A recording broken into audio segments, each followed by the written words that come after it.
Navy divers are searching for debris from the suspected Chinese spy balloon shot down over the weekend by U.S. military off the coast of South Carolina.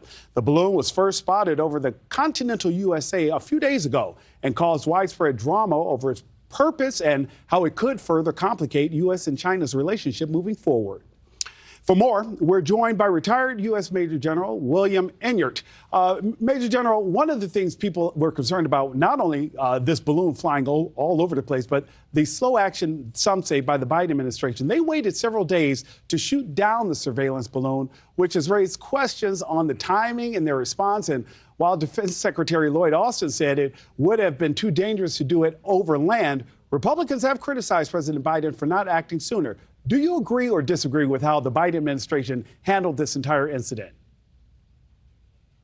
Well, I certainly agree with the military recommendations and the intelligence recommendations that were made to the Biden administration here.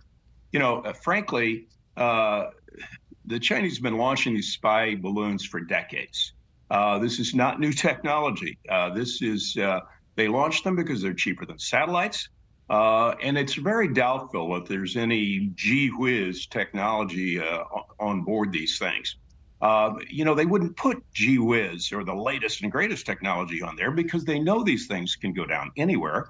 And they certainly wouldn't want their greatest technology to fall into our hands or the hands of our friends. You know, frankly, Chinese cyber espionage, economic espionage, and their drug trafficking are far more dangerous to our national security than this balloon. In terms of military intelligence threat. Frankly, it's a tempest in a teapot. You know, fentanyl is the largest killer of young people between 18 and 45. Largest killer in this country. And where does it come from? It comes from China. But if the Chinese wanted to stir up a domestic political brawl here, they certainly succeeded in that. But frankly, I think it's backfired on them because now we have both the Republicans and the Democrats having to thump their chest, proving who's tougher on China. General Enyart, let me ask you a question, though, about that debris that came down. Even though we have talked about it's just a balloon and you were saying not the latest technology, is there still information or data to be gleaned from gathering pieces of that debris that was shot down?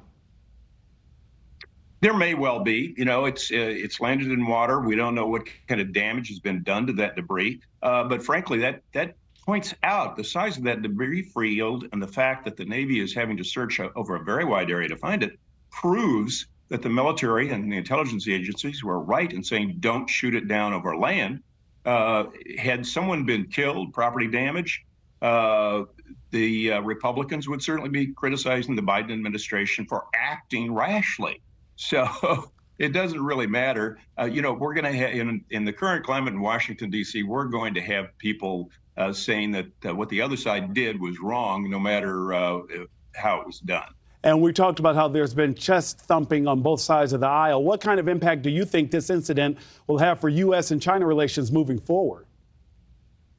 Well, it certainly has created a problem both for the Biden administration and for Xi Jinping. You know, frankly, I think he would like to ratchet back the tension. He's got a lot of problems in China. He's got an economy that is slowing and stalling out. He's got a ramped up COVID pandemic problem there with the relaxing of their draconian control over their people and the travel. So he would like to see tensions ease. He doesn't need to get into a real military battle with the United States at this point. Now, and likewise, the Biden administration would like to ratchet tension back. Absolutely. Now, four-star General Mike Minahan predicts that the U.S. and China will be at war in 2 years over China's increasingly hostile rhetoric towards Taiwan. You had the spy balloon and the concerns over TikTok. Do you think we're on the road to a war between the world's two biggest superpowers? I don't think so. I don't think either side wants a war. It would be devastating to each country, to each country's economy and to their military. You know, Mike Minahan is right here at Scott Air Force Base in Belleville, Illinois, where I am.